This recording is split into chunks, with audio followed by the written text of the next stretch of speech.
এক টুকরা কাঁঠাল দিয়ে যে এত মজাদার কাবাব বানিয়ে নেওয়া যায় না খেলে বিশ্বাস করবেন না। আমার হাজব্যান্ড তো খাওয়ার পর বলতেই পারেনি কাবাবটা কী দিয়ে বানিয়েছি। ঘরে থাকা কম উপকরণে কাবাব তৈরি করে নেওয়া যায়।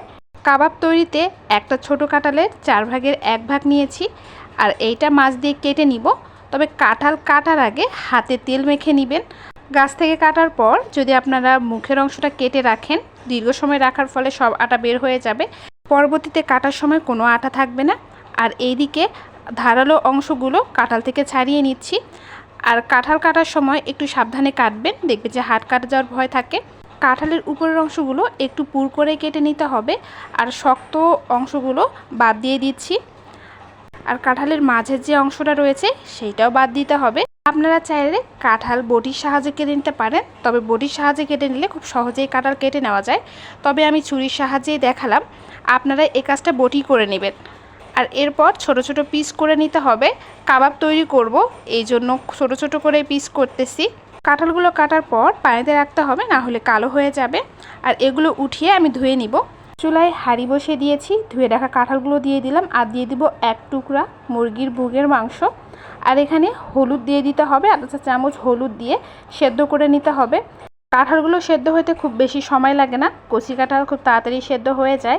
কাঁঠালগুলো সেদ্ধ হইতে আমার 20 মিনিটের মতো সময় লেগেছিল। আর দেখেন কতটা নরমভাবে সেদ্ধ হয়ে গিয়েছে। চাপ দিলে কাঁঠালগুলো ভেঙে যাচ্ছে, এই অবস্থায় চুলা থেকে নামিয়ে নিতে হবে।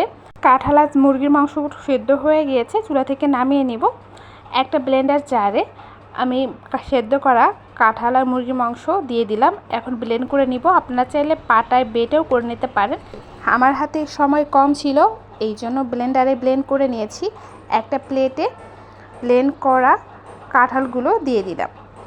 এখানে দিয়ে দিব 1 টেবিল চামচ পরিমাণ পেঁয়াজ কুচি, 1/2 টেবিল চামচ পরিমাণ কাঁচামরিচ কুচি, আদা রসুন বাটা 1/2 চা চামচের একটু বেশি, মরিচের গুঁড়া 1/2 চা চামচ, হলুদের গুঁড়া 1/2 চা চামচ, আর এখানে জিরার গুঁড়া 1/2 চা চামচের একটু কম, আর সব 1 চা চামচ গরম মশলা দিয়ে দিলাম। আর সব শেষে 2 টেবিল চামচ পরিমাণ বেসন দিয়ে দিলাম। বেসন যদি হাতের কাছে না থাকে আপনারা চাইলে চালের গুঁড়োও দিতে পারেন। লবণ ছাড়া সব কিছু দিয়ে দিয়েছি, এখন ভালোভাবে মিশিয়ে নিব। তবে আমি সব কিছু মিশিয়ে 10 মিনিটের জন্য রেস্টে রেখে দিয়েছিলাম। আর কাবাব তৈরির ঠিক আগে স্বাদমতো লবণ দিয়ে ভালোভাবে মিশিয়ে নিয়ে কাবাব তৈরি করে নিতে হবে।